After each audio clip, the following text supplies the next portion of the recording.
워낙에 근데 좀 대답을 많이 못 하셨어요. 그 정도로. 네네네네. 예. 그거는 동의하시죠? 네네. 제가 대답하면 드리면서도 좀 죄송스러운 마음이 있었던 게. 저는 실망했어요. 조금 개인적으로. 네. 이거 너무 실망스러운데? 이게 모르겠어요.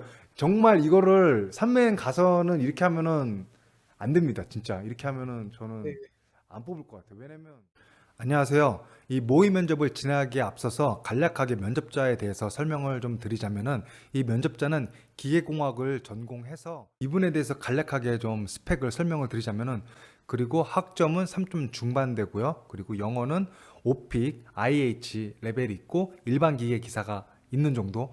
어떻게 보면은 굉장히 특출난 스펙은 아니라고 할 수 있을 것 같아요. 그럼에도 불구하고 이분은 정말 자기 진로를 딱 정하고 플랜트 엔지니어가 되겠다는 목표 하에 저와 같이 작업도 많이 하고 실무 중심적으로 공부를 많이 하신 분입니다. 간략하게 삼성 엔지니어링 면접 절차에 대해서 알아보면은 두 가지로 나눠줄 수가 있는데요. 하나는 직무 면접 그리고 인성 면접으로 나눠지는데 직무 면접 같은 경우에는 전공에 대한 문제가 제시가 되고 거기서 하나를 뽑아서 한 30분에서 40분 정도 준비를 한 다음에 그 준비한 걸 가지고 면접장으로 이동을 해가지고 현직 면접관들 앞에서 자기가 푼 문제에 대해서 설명을 하고 거기에 대해서 질문 응답을 한 다음에 그 다음에 이제 조금 더 직무 관련된 직무 면접을 더 문제 이외에 실습을 한 다음에 그 이후에 다시 인성 면접은 임원들이라든지 인성 면접을 진행하는 프로세스가 되겠습니다. 자, 그러면은 모의 면접을 진행하고 한 문제 한 문제당 제가 설명을 좀 해설을 곁드리도록 하겠습니다. 고온의 직선 파이프라인을 설계함에 있어서 파이프의 무브먼트가 발생할 수 있습니다. 이는 열팽창으로 인해서 움직임이 발생하는데, 일단 열팽창에는 선팽창과 부피팽창이 있습니다. 이런 긴 파이프라인에 대해서는 선팽창이 주요 고려 요소 팩터입니다. 이러한 그 고온의 유체가 흐를 때 유체 온도로 인해서 파이프에 스트레스가 발생하게 되고, 파이프 양끝 단에 있는 노즐에서도 반력이 발생하게 되어서 플랜트에 큰 손해를 입힐 수 있습니다. 이를 해결하기 위해서는 익스펜션 루프를 설치하여서 스트레스를 조금 더 릴리즈 해주고 플렉시빌리티를 배관해 주어서 문제를 해결합니다. 네. 잘하셨는데요. 제가 이게 직무 면접 관련해서 한 번만 좀 팁을 드릴게요. 네. 먼저 이제 질문을 받으실 때 질문지가 3개인가 4개 정도 나올 거예요. 네.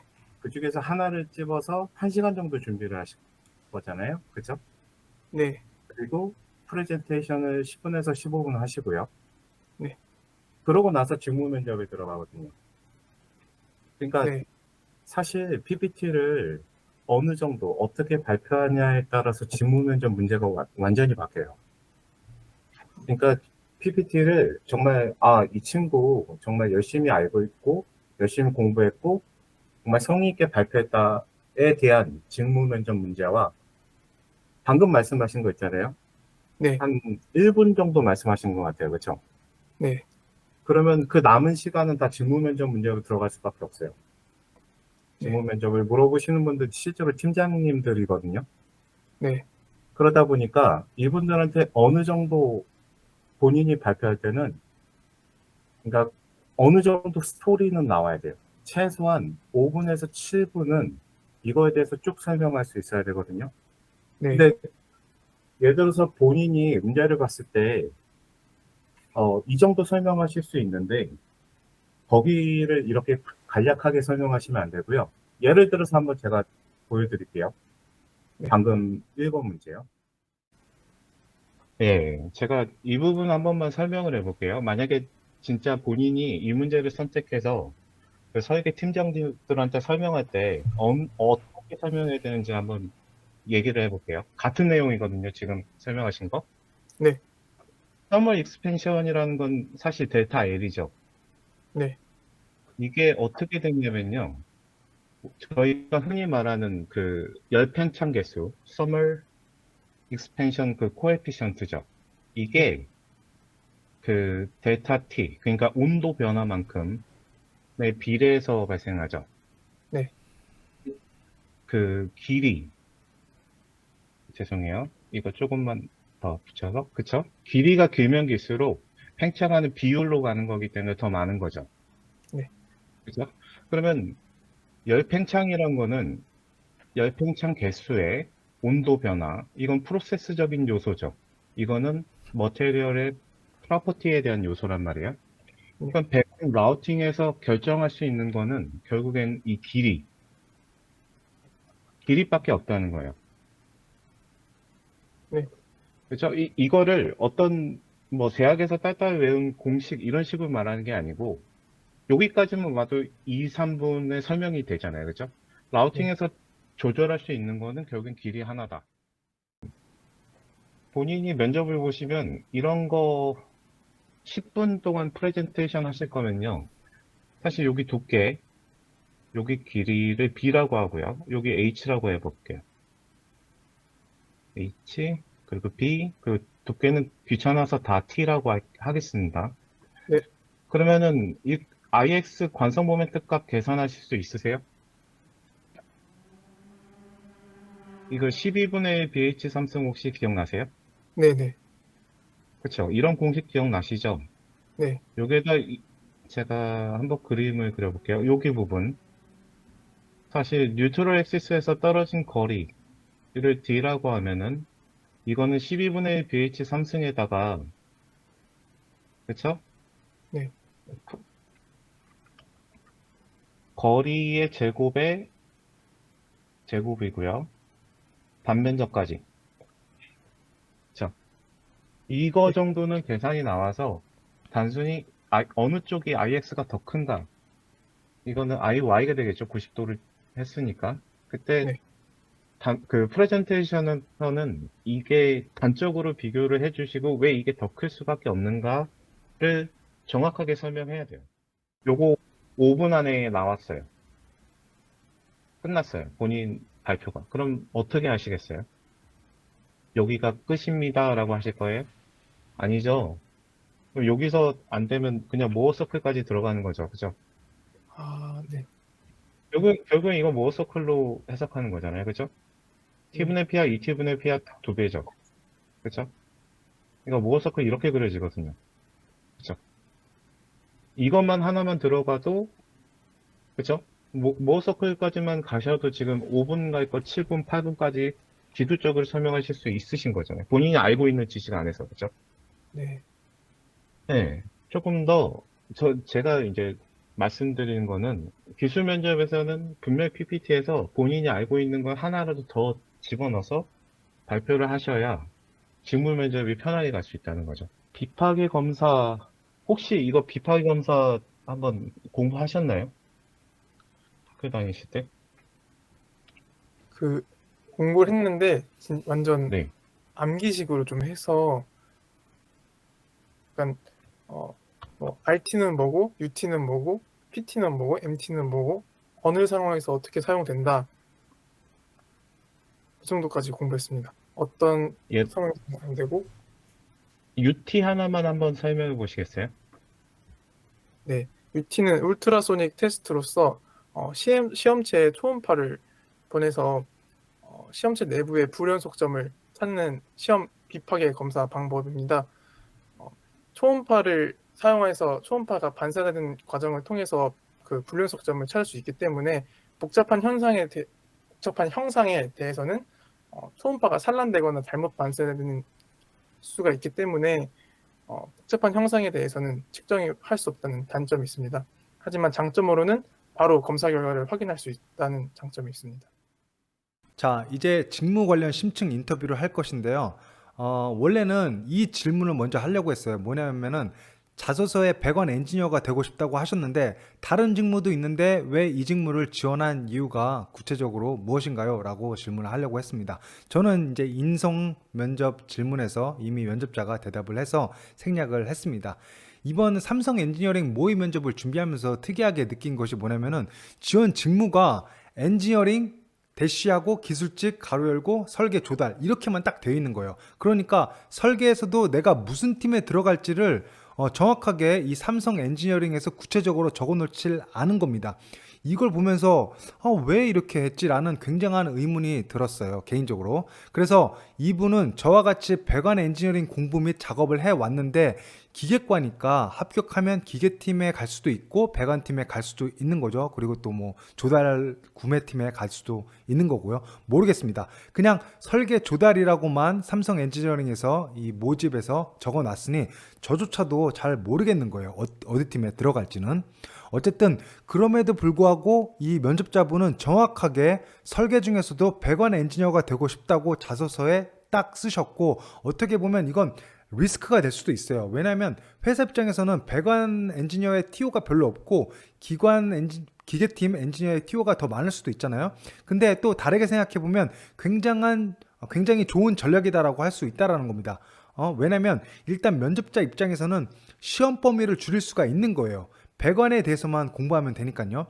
그리고 면접관 입장에서는 두루뭉실하게 시켜주면 아무거나 하겠다는 사람보다는 명확하게 자신의 목표 그리고 하고 싶은 직무를 말하는 사람에게 더 호기심이 갈 수밖에 없어요. 그리고 이 플랜트 업계에 대해서 확실히 뭘 좀 알고 있구나, 알고 있으니까 자신이 이 직무를 꼭 하고 싶다고 말한다고 느끼는 거죠. 그래서 모집 공고에 단순히 설계, 이렇게 슬래시하고 조달로만 나와 있어도 명확하게 자신이 원하는 직무를 적어야 한다라는 겁니다. 그것이 굉장한 차별화 전략이다라고 말할 수 있을 것 같아요. 그리고 더 차별화하려면은 그 직무가 도대체 무슨 일을 하는지, 진짜 실무에서 쓰는 용어는 무엇인지, 워크플로우는 어떻게 되는지를 공부해서 간다라고 하면은 면접은 거의 프리패스나 마찬가지일 거라고 확신합니다. 자, 이렇게 원하는 직무를 확실하게 적으면 또 뭐가 좋냐면, 내가 이 직무에 대해서 많이 공부했다라고 하면은 만약에 이 면접을 내 페이스로 끌고 갈 수 있다라는 거예요. 직무를 만약에 적어놓지 않으면 시험 범위가 너무 광범위해져요. 뭘 물어볼지 알기가 힘들다라는 겁니다. 열 교환기를 물어볼 수도 있고 펌프, 뭐 재질, 이건 저 지금 닉도 공부하기가 너무 힘들어요. 범위 광범위하니까. 그리고 면접자 입장에서도 딱히 물어볼 말이 별로 없어요. 그냥 시켜주면 아무거나 하겠습니다 라는 사람한테는 물어볼 말이 별로 없다라는 거예요. 그런데 딱 배관 엔지니어가 되고 싶다라고 한다라고 하면은 일단 면접관으로 하여금 궁금증을 유발하겠죠, 당연히. 그러면 당연히 왜 배관 엔지니어가 되고 싶냐라는 질문을 면접관으로서 할 수밖에 없습니다. 그리고 이 영상을 편집할 때 면접자, 지금 이분한테서 연락이 왔는데 면접을 이미 보고요. 제가 이렇게 모의 면접에서 물어본 굉장히 많은 질문을 똑같이 실제 면접관이 물어봤다라는 거예요. 면접 보다가 그래가지고 소름이 돋았다고 하더라고요, 그분이. 근데 이거는 당연하다고밖에 말할 수가 없습니다. 왜냐면 저는 지금 현직자잖아요. 현직자의 눈은 거의 비슷비슷합니다. 왜냐면 같은 비슷한 일을 해왔기 때문에요. 물어볼 질문이 다 거기서 거길 수밖에 없다라는 거예요. 그래서 왜 배관 엔지니어가 되고 싶은지에 대한 명확한 이유, 그리고 그럴듯한 이유를 준비해 가셔야 된다라는 거예요. 그리고 거기에 이어서 배관 관련된 질문들만 받을 수 있다라는 겁니다. 그래서 직무에 대해서 잘만 준비해 간다라고 하면은 굉장한 점수를 딸 수 있는 질문이 될 수 있고요. 또 이러한 질문은 처음에 나올 수 있는 질문이기 때문에 처음에 대답을 잘한다면 좋은 인상을 심어주고 면접을 시작할 수 있는 굉장히 좋은 찬스라고 볼 수 있겠습니다. 불안한 사람은 선택과 집중을 못하기 때문에 이것도 하고 저것도 하기 때문에 아무리 노력을 해도 이 성과가 안 나는 겁니다. 선택과 집중 없이는 정말 아무리 노력을 해도 시험 범위가 온 세상 모든 과목이면 어떻게 그걸 다 공부합니까? 회사에서 원하는 사람은 선택과 집중을 해서 우리 회사에 정말 딱 맞는 인재를 찾는 건데, 이렇게 우리가 원하는 부서의 직무에 특화돼서 준비한 사람을 뽑을 수밖에 없는 거죠. 서울대에 나온 사람을 뽑느니 조금 학벌이 떨어져도 이렇게 본인 직무에 특화가 되고 애정을 갖고 성실한 사람을, 열정이 있는 사람을 회사에서는 선호할 수밖에 없어요.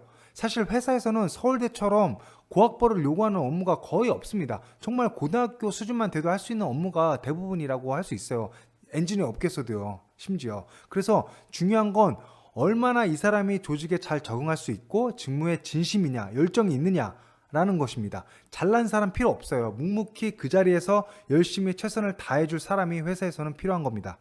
그 직무 관련해서 많이 공부하신 것 같은데, 지금까지 공부한 전공 지식이나 직무 관련 지식을 한번 아는 대로 말해 보시겠어요? 배관 엔지니어링에 대해서? 제가 지금 이게 좀 긴장하고 당황해서 좀 말이 잘 안 나는데 죄송합니다. 한번 천천히 생각해 보세요. 그 배관 설계에 있어서 이제 많이 공부하신 것 같은데, 어떤 게 있을까요? 뭐 배관 엔지니어가 하는 일이라든지 아시는 게 있으면 업무, 직무적으로 아는 네. 것들이 있나? 배관 엔지니어는 프로세스 엔지니어가 작성한 P&ID를 바탕으로 좀 실물 설계를 하는 것으로 알고 있습니다.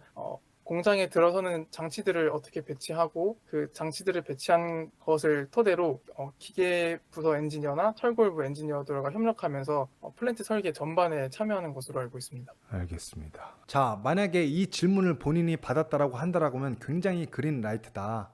이 면접자가 쓴 자소서를 보고 또 여태까지 이 면접자가 한 답변을 들어보면 현직 실무 면접관으로서 이 질문을 할 수밖에 없어요. 아니, 실무 엔지니어만 알 수 있는 단어 용어들을 자소서에다가 도배를 해 놨는데 어떻게 이런 질문을 안 할 수가 있겠습니까?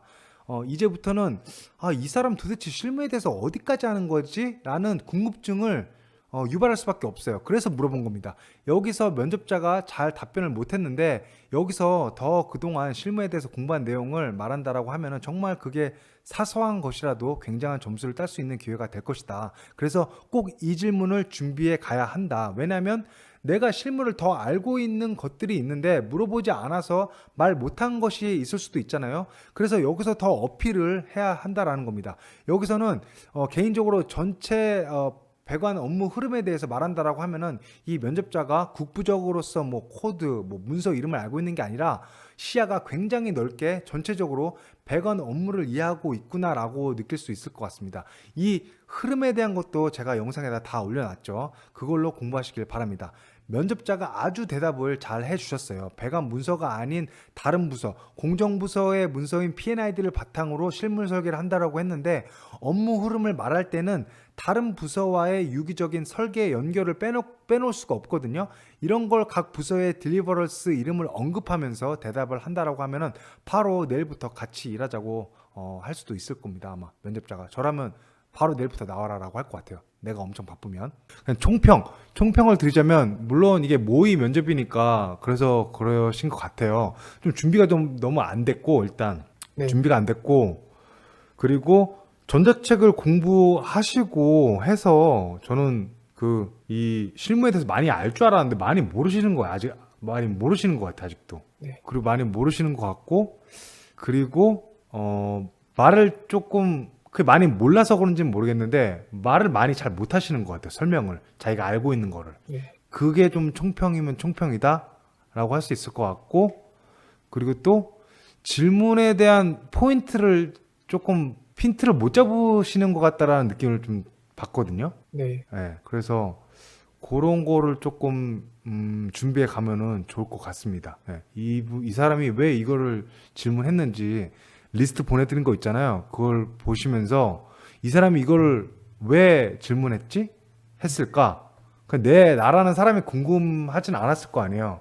왜냐면 거기에는 우리 회사와 맞는지를 체크하려고 물어보는 질문이기도 해서 그러한 의도를 좀 생각해 보시면 조금 더 좋을 것 같다라는 생각을 하고 그 각 질문에 대한 거를 왜 제가 이 질문을 했는지에 대한 거는 이거 끝나고 제가 영상을 만들어서 하면 좀 늦을 수도 있나? 뭐 오늘이나 내일 해가지고 올려드리도록 할게요. 시간이 되면 화요일 날이잖아요. 화요일 날 네. 면접이잖아요. 하여튼 그 정도 총평이 있을 수 있을 것 같고 그 실무 전자책을 공부하면서 많이 알잖아요. 3D 영상도 많이 봤을 거 아니에요. 2D라든지 아이소 드로잉이라든지 우리 뭐 아스메 코드라든지 이거 공부 많이 하지 않았어요? 그거에 대해서 이렇게 설명을 많이 못할 수가 있나? 라는 생각이 드네요. 긴장해서 그러신가? 네, 좀 솔직히 말씀드리면 긴장을 되게 많이 했고 긴장하면 안 되는데 사실 면접 가면 더 긴장할 수도 있을 것 같긴 한데 제가 공부가 좀 덜 된 것도 사실인 것 같고 준비가 덜 된 것도 사실인 것 같습니다. 그래서 그러니까 다른 뭐 전공 관련 공부도 좋지만 본인이 정말 어필하려면은 여태까지 우리 한 네. 것들 있잖아요. 전자책 한 것들 그거를 막 뱉어야 된다라는 거예요. 뱉고 네네. 그거에 대해서만 뱉어도 이 사람이 대학생인데 어떻게 실무 현업자가 아는 걸 알고 있지? 라고 물어봤을 때 조금 더 깊이 들어갈 거란 말이죠. 한번 놀래고 그거에 대해 아스메에 대해서 어떻게 알아? 네이스에 대해서 어떻게 알아? 했을 때 그때 완전히 더 그게 다가 아니다. 나 거기서 더 많이 공부했다라는 걸 어필할 수 있어야 되는데 놀래서 물어보면은 그냥 거기가 끝인 거야. 그냥 아스메만 알아. 그 타이틀만 알아. 그 구글에서 아니면은 챗 GPT한테 물어봐서 아스메 뭐 B16점 뭐가 뭐야라고 했을 때 그 한 단어만 딱 외운 거란 이 사람 제대로 안 알고 있는 게 아니구나. 그냥 어디서 챗 GPT한테 물어봐가지고 한 문장만 외운 거구나. 라는 느낌을 확 받았어요. 왜냐면 네. 더 들어가 보니까 그거에 대해서 아는 게 있어요. 물어보니까 몰라. 대답을 못해. 제가 최근에도 면접을 받고 이제 앞으로도 계속 면접을 보는데 공통점이 하나 있다면 진짜 굉장히 많은 사람들의 면접을 봐야 되거든요. 하루 동안에. 그러니까 어떤 임팩트 있는 대답이 나오지 않으면 대부분의 관심이 없어요. 그러니까 되게 이게 정형화된 면접 방식이기 때문에 제가 이력서를 받아도 내용 거기서 거기거든요, 진짜. 네. 그리고 어떤 질문을 했을 때 대답도 진짜 다 거기서 거기에요. 근데 제가 보통 이제 통과시킨 점수가 괜찮았던 친구들의 공통점이 뭐냐면 어느 한 부분에서 제가 이 친구 이걸 알아? 라고 했을 때 그때 제대로 된 질문이 들어가거든요. 네. 물론 거기서 잘 대답한 친구도 있었고 잘 대답하지 못한 친구도 있었어요. 근데 요즘 같은 사회에서는 결국엔 어쩔 수가 없어요. 그러니까 본인은 뛰어나게 대답을 해야 돼요. 네. 그게 전체로 다 대답을 그렇게 못하더라도 예를 들어서 뭐 기술 면접이면 저 질문 중에 PPT라도 맛깔나게 하든가 아니면 뭐 직무 면접에서 어떤 한 부분을 기가 막히게 대답을 하든가 어떤 그 면접 보는 사람들로 하여금 본인한테 관심을 주게 하셔야 되거든요. 네. 그러니까 그 닉님이 말씀하신 거하고 다 대동소이해요. 사실 내용은요. 네. 그래서 그 본인이 정말 준비하신 거, 제가 봤을 때 그 전자책 준비하신 거 정말 괜찮은 본인의 자산이거든요. 네. 그러니까 그런 부분들 왜 했고, 뭘 했고, 또 앞으로 이걸 통해서 뭐 뭘 할 거고, 뭐 본인의 앞으로의 뭐 비전, 그리고 나는 준비됐다라는 걸 좀 보여주셨으면 좋겠어요. 그리고 또 제가 한마디 하고 싶은 건 전자책 그 준비하면서 우리 라이님이 해주신 거기에 얼마나 정말 실무자만 알 수 있는 게 들어가 있는데 그거에 대해서 왜 한마디도 안 하시는지 모르겠어요. 그 한화에서 한번 마지막 하고 싶은 말 있냐 했을 때 뭐 캐비테이션에 대해서 말했다고 했었잖아요. 네. 물론 그것도 좋은데 그런 건 다른 사람들 다 할 수 있을 것 같거든요. 근데 우리 전자책에서 정말 라이님이 실무자만 알 수 있는 그런 PMS에서 왜 이렇게 나누고 그 말씀해 주신 것 중에 제가 기억은 안 나는데 뭐가 있었죠? 왜 그 머티리얼을 이렇게 나눠야 되고 아까 임팩트 테스트 관련해서도 엄청 딥하게 알려주셨잖아요.